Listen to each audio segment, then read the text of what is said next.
"Dad, get out, you're fired." My son Trevor barked, his eyes glittering with cold contempt. For 11 years I had built this company, sacrificing everything, and he had thrown me out like garbage over a petty argument. I silently packed my things, but a plan was already ripening in my mind. There was a document in his safe, the key to his dirty secrets. Thursday would be fun. I won't just leave. I will destroy everything Hess stole from me. Before we continue, please subscribe to the channel and let us know where you are listening in the comments. The conference room buzzed with tension, the projectors hum a faint drone beneath Trevor's voice. "You're stuck in the past, Dad," he snapped, his Rolex ticking sharply as he jabbed a finger at me. Papers littered the table, some stamped confidential. I sat rigid, my knuckles pale around a folder. 11 years of my life built BrightPath Solutions, and now my son wastering it down. Lisa leaned back, her earrings glinting like tiny daggers. "Henry, your audits are slowing us down," she said, her tone smooth but venomous. "We need agility," not colleagues shifted uncomfortably, their yays darting to the floor. I felt the weight of their silence. A room full of people I'd mentored, now frozen. "You're fired." Trevor's words sliced through the air. His eyes, cold and unyielding, held no trace of the boy I'd raised. A gasp rippled through the room, but no one spoke. I stood slowly, my chair scraping the floor. The folder trembled in my grip. "Fired," I said, my voice low but steady. "You forget who built this company, Trevor," he smirked, tossing my folder onto the table. Papers fluttered like broken wings. "Progress doesn't care about your sacrifices, old man." Lisa's lips curled, a silent agreement. It turned, my steps deliberate, and walked out. The glass walls reflected my shadow, a ghost in a place I'd made. In the hallway, eyes avoided mine. My office door stood ajar, a sanctuary now violated. On my desk, Ellen's photo watched me, her smile a reminder of better days. I slipped it into my pocket, leaving awards and trinkets behind. My hand brushed a folder marked confidential on Lisa's desk. As I passed, a spark flickered in my mind. Trevor's voice echoed from the conference room. "Now we're free," he muttered to Lisa. "Free from what? Me? The truth?" I stepped into the elevator, the steel doors closing with a softing. My reflection stared back, Ellen's photo warm against my chest. He though they'd won, but I knew where the truth hid in his safe behind that gaudy painting. Thursday would be interesting. My office smelled of old coffee and paper, a time capsule of my life's work. I stood alone, Ellen's photo in my pocket, its edges worn from years of touch. The desk bore a faint crack, a scar from the day we signed our first big deal. I was 3'5" then, same age as Trevor now, back when he'd run to me, proud of his dad, not plotting to erase me. I packed slowly. Awards clinked ked into a cardboard box. Plaques for innovation, growth, trust. One caught my eye, a joint award with Trevor 5 years ago. His grin had been genuine then. I left it on the desk. The past couldn't save me now. My hands moved mechanically, folding years into a box. A drawer creaked open, revealing a letter from Ellen. "You're stronger than you think," she'd written. I swallowed hard, tucking it away. The company had been my sacrifice. Nights away from her, from Trevor. For what? So he could spit in my face. The hallway whispered as I left. Colleagues glanced away, their pity sharper than Trevor's scorn. At the security desk, old Mike hesitated. "Henry, I'm sorry." "Don't," I said, managing a nod. His eyes held respect, a faint comfort. Outside, Chicago's rain greeted me, soaking the box. The city roared, horns, footsteps, life moving on. My coat clung to me, heavy with water, but I kept walking. The box sagged, but Ellen's photo stayed safe in me pocket. I tossed my office key into a trash can, the metal clanging against wet garbage. A final goodbye. In my car, the leather seats smelled of memory. Izzet rain-dooming the roof and thought of a deal last year. Trevor's nervous laugh when I questioned a client's numbers. He'd brushed it off, but I'd seen their port later tucked in his safe. A single page damning enough to ruin him. The engine growled to life. My hands gripped the wheel, knuckles white. That document was my chance. Trevor, though, they'd buried me, but I wasn't done, not yet. Rain tapped the windows of my suburban home, a steady rhythm against the quiet. I sat at the kitchen table, Ellen's photo propped before me. Harrier's seemed to follow mine, urging me forward. The house creaked. Old wood, old memories. A photo of us three hung in the wall.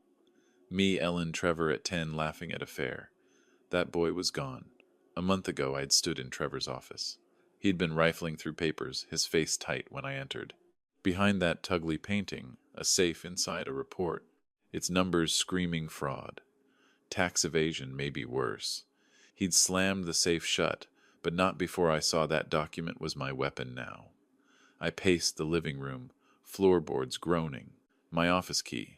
I'd lied about tossing it. It had to be here. Drawers rattled as I searched, spilling pens, receipts, Ellen's old scarf. In a box of her things, I found it rusted, tagged with a faded bright path. I set it beside Ellen's photo, a vow taking shape. At the table, I scribbled names, contacts, who'd help. A journalist I trusted, a lawyer who owed me. My phone buzzed as I dialed the lawyer. "Tom Henry, you okay?" he asked, voice gruff. "I'm fine," I lied. "Need advice." "Trevor's hiding something. Financial. A pause. Be careful. He's not the kid you raised."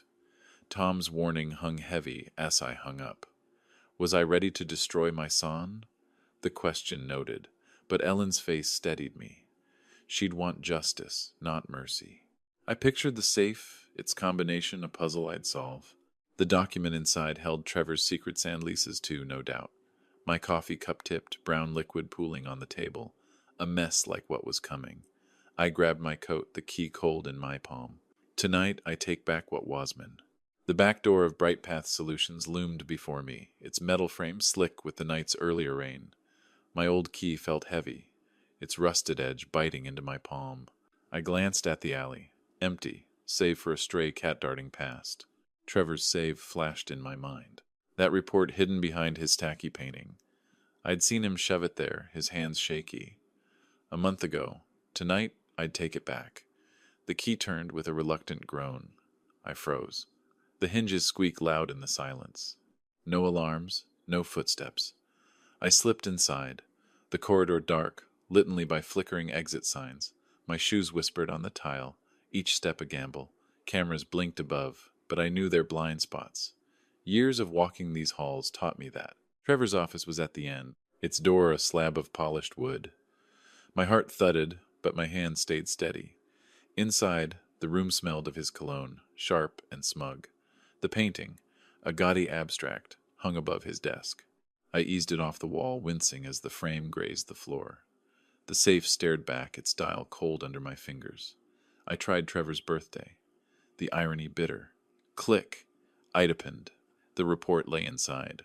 A thin stack of papers, numbers screaming fraud, tax evasion, offshore accounts enough to bury him. A photo of Trevor and Lisa slipped out, their smiles smug. My jaw tightened. I stuffed the report in my jacket. Then footsteps, heavy, deliberate, and guard. I dove under the desk, my knees scraping the carpet. The door creaked open. A flashlight's beam swept the room, grazing the painting now leaning against the wall. "All clear," the guard muttered into his radio. My breath caught. Ellen's photo pressing against my chest. "This is for you," I whispered. The guard left. I waited, counting seconds, then slipped out. The reporter weighed against my ribs. Outside, the air was sharp. I hurried down the alley, but a car's engine purred nearby, its headlights slicing the dark, too slow to be random. My pulse spiked. I tucked the report deeper and vanished into the night. Mikitchen Table was a battlefield. Their port spread before me like a map to Trevor's ruin. Coffee steamed in a chipped mug, its bitterness grounding me. Ellen's photo sat nearby, her eyes steady. "Be smarter, not louder," she'd said once. I smiled. That was my plan. Cold, precise, devastating. The report's numbers told a story. Fake invoices, hidden accounts, Lisa's signature on every page. Trevor was the face, but she was the brain. I traced a line with my finger, anger simmering. 1 years of my sweat, and they turned it into a lie. Not anymore. I scanned the pages, making a copy on my old printer. Its hum, a quiet ally. The original went into my home safe, a squat box hidden in the closet. Ironic. Locking their secrets in a safe like Trevor's. My pen scratched a list. Journalist, lawyer, proof. No details yet, just steps to keep me moving. I dialed Mark, a reporter I've known for years. Got something big? I said, keeping my voice low. Off the record, Henry. His tone was wary. This about Bright Path. Trevor's been dodging me. You'll see. Check your Dropbox tomorrow. I hung up, my hands steady, but my mind racing. Could I trust him? Did I have a choice? The house creaked, its warmth, a contrast to the storm in my head. Ellen's photo watched me, her smile a reminder of why I fought. I locked the safe, whispering, "Your move's over, Trevor." My plan waist taking shape. Each piece a step toward justice. A knock at the door jolted me. 3 sharp raps too late for neighbors. I hid the copy under a newspaper, grabbed the key from the table. My pulse quickened. I stepped toward the door, the floorboards groaning under my weight. The cafe buzzed with morning chatter, the air thick with coffee and steam. I sat in a corner booth, the report's copy hidden in a plain envelope. Mark slid in across from me, his notebook worn, his eyes sharp. "This better be good, Henry," he said, tapping his pen. I pushed the envelope forward. "Read it. No names yet." My voice was calm, but my hands twitched. Ellen's photo in my wallet felt like a talisman. Mark skimmed the pages, his brow furrowing. "This is explosive. Bright Path is done." "If this leaks, ill will dig," I asked. Leaning back, he nodded. "Give me a week." I stood, leaving the envelope. Outside, Chicago streets, throughs, footsteps, life. For the first time in days, I felt alive. Trevor's laugh echoed in my memory, mocking me as he fired me. Not anymore. Miles away, Trevor's office was chaos. Papers littered his glass desk, a cracked phone screen glinting under the light. Lisa paced, her heels clicking. Someone talked, she hissed, clutching her phone. My contacts as a reporter sniffing around. Trevor slammed a fist in the desk, a glass tumbling to the floor. "You said the report was secure." His voice cracked, panic seeping through. "I did my part," Lisa snapped, her eyes narrowing. "Maybe your old man wasn't as clueless as you thought." She swept the glass shards into a bin, her movements sharp. Trevor froze, his face pale. I drove home, unaware of their panic, checking my phone for Mark's confirmation. The city blurred past, its energy fueling me. I'd struck first, and it felt good. But my phone buzzed, a text from an unknown number. "You made a mistake." My grip tightened. The screens glow-harsh in the dim car. The cafe hummed with morning noise, clinking cups. Thais of the espresso machine. I sat in a shadowed corner, a plain envelope in my hands, its weight more than paper. Ed Marshall, the journalist, slid into the booth, his coat damp from Chicago's drizzle. "This better be worth my time, Henry," he said, his voice low, eyes scanning me. I slid the envelope across the sticky table. "No names, just read." My tone was even, but my fingers brushed Ellen's photo in my wallet for luck. It opened it, skimming the report's damning numbers. His pen stopped tapping. "Bright Path is cooked if this is real," he muttered. "Who's your source?" "You don't need that yet," I said, leaning back. "Dig, you'll find more." He nodded, tucking the envelope away. I left, the cafe's warmth fading as I stepped into the city's pulse. Horns blared, pedestrians rushed. For the first time since Trevor's betrayal, I felt the scales tip me way. His sneer, calling me a relic, burned in my memory. Not today. In Trevor's office, chaos reigned. Lisa stood by the window, her phone pressed to her ear. "A reporter's got something," she snapped, her bracelet glinting as she turned. "Numbers. Our numbers." Trevor paced, paper scattering across his desk. A coffee mug teetered unheeded. "You swore that safe was secure," he shouted, his voice cracking. Lisa's eyes narrowed, cold as the glass walls around them. "Don't pin this on me. Your father was poking around, wasn't he?"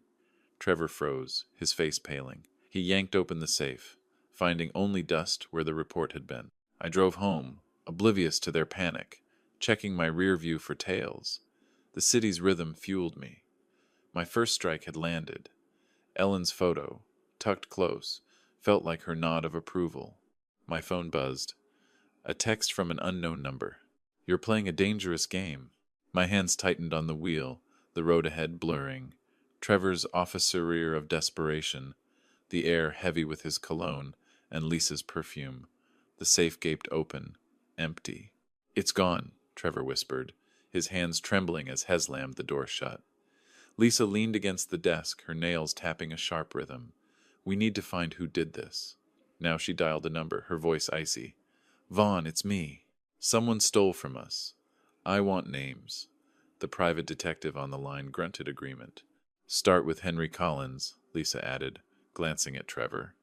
"He's not as broken as you think." Trevor's jaw clenched, a vein pulsing at his temple. In my suburban home, the quiet was a fragile shield. I sat in the living room, the TV muted, news ticker hinting at Brightpath's troubles. My fingers traced the edges of Ellen's old book where I'd hidden the original report. Its leather cover smelled of time, grounding me. I'd struck hard, but the text from last night, "Dangerous Game," nodded at me. The phone rang, shattering the stillness. Trevor's name flashed on the screen. I answered, my voice steady. "What do you want? You know something, don't you?" His tone was low, venomous. "Don't play dumb, Dad." I pictured his eyes, the same ones that once looked up to me. "You're paranoid, Trevor," I said, hanging up. My pulse raced. Had he guessed? Outside, the neighborhood slept, but I checked the door's lock, the key cold in my hand. Trevor's call wasn't a bluff. He was hunting. I placed Ellen's book beside her photo, whispering, "I won't stop." The floorboards creaked, and I froze. A shadow flickered past the window, too quick to be a neighbor. My hand found the light switch, plunging the room into dark. The lawyer's office smelled of ink and old wood, its shelves heavy with legal tomes. I sat across from Clara, my old friend turned attorney, a stack of Ellen's letters between us. "These prove I found a bright path," I said, my voice firm. "Trevor stole my share." Clara's eyes widened as she read. Ellen's precise handwriting detailing our early days. Her signature a legal anchor. "She told me to keep them," I said, a memory surfacing. Ellen's voice calm but insistent, "just in case." Clara nodded, her pen scratching notes. "We can file a suit. It's solid, Henry, but risky. Trevor won't go quietly." I touched Ellen's photo in my pocket, her strength steadying me. Risk was worth it. In the courthouse, the air was thick with murmurs and the squeak of chairs. It stood, suit crisp, as Clara presented our case. Trevor sat across the room, his face a mask of fury. Lisa whispered to him, her eyes darting to me. The judge's gavel fell, demanding proof. "Mr. Collins," he said to Trevor, "your response." "He's lying." Trevor spat, his voice echoing. The room stilled. Clara held up Ellen's letters, their weight silencing him. Lisa's hand gripped his arm, her whisper sharp. "We're done." I watched, my heart steady but heavy. This was justice, but it hurt. The hearing ended, reporters buzzing like flies. In the corridor, Trevor cornered me, his breath hot. "You'll regret this," he hissed, eyes blazing. I met his gaze, unflinching. "You started this, son." I walked away, the echo of my steps drowned by footsteps behind me. Too close, too deliberate. My hand tightened on my car keys, the metal biting my palm. The park was quiet, its paths strewn with damp autumn leaves that crunched under my boots. I sat on a weathered bench, the cold wood seeping through my coat. Trevor had called, insisting we meet there, his voice tight with something I hadn't heard before. Fear. Ellen's photo rested in my pocket, her presence steadying me. A memory flickered. Trevor at 6, clutching my hand, promising he'd never let me down. They arrived together, Trevor's face drawn. Lisa's eyes sharp but unsteady. He sat across from me, his hands twisting the cuff of his expensive shirt. "Dad," he started, his voice low. "Stop this. The lawsuit, the investigation, call it off." Lisa leaned forward, her bracelet glinting in the gray light. "We'll cut you in. Money, shares, whatever you want." I stared at him. My son, now a stranger. "You think I'd sell my dignity?" My words were calm, but they cut. Trevor flinched, his jaw tight. "I made a mistakes," he said. "Softer now, but we're family. Remember when we built that model plane? You and me." Lisa's lips curled. "Don't be stubborn, Henry. Push this further and it'll get messy." Her thread hung in the air, but her voice cracked. "Betraying her." I stood, my shadow long across the grass. "You stolen me life, Trevor. Now you pay." I walked away, their pleas fading behind me. Athome, The house wrapped me in its familiar creak and warmth. Ellen's letters lay on the kitchen table, their ink, a map of my fight. I traced her handwriting, each word a vow. The lawsuit was tomorrow, my final strike. Trevor's begging echoed, but I pushed it down. He wasn't my boy anymore. My phone buzzed. A text from my lawyer. Court tomorrow. Be ready. I set the letters aside, my fingers brushing the key on the table. A noise outside, low like footsteps on gravel, made me pause. I stepped to the window, the curtain heavy in my hand. The courtroom buzzed, a hive of whispers and shifting chairs. I sat in the front row, Ellen's letters in my briefcase, their weight anchoring me. The judge's voice cut through the noise, steady and final. Bright Path Solutions restored to Henry Collins. Trevor Collins and Lisa Wilson are found guilty of fraud. The gavel fell sharp as a blade. Trevor's face drained of color, his tie askew. Lisa gripped her purse, her knuckles white, her eyes darting to the exit. Reporters scribbled furiously, their cameras flashing. The news had broken. Ed's investigation, fueled by my report, laid their schemes bare. Ellen's words echoed in my mind. Truth always wins. She was right.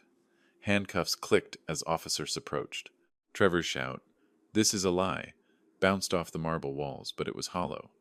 Lisa's head bowed, her defiance crumbling. I watched, my heart steady but heavy. Justice, not joy, filled me. An old colleague in the crowd met my eyes, her nod a quiet salute. Outside, Chicago streets were cold, the wind carrying the scent of wet asphalt. Reporters swarmed, their questions a blur. I pushed past, my coat flapping, and reached my car. The radio hummed with news. Bright Path was bankrupt, its glass tower now a husk. I exhaled, the weight of years lifting, but not gone. I glanced at Ellen's photo tucked in my wallet.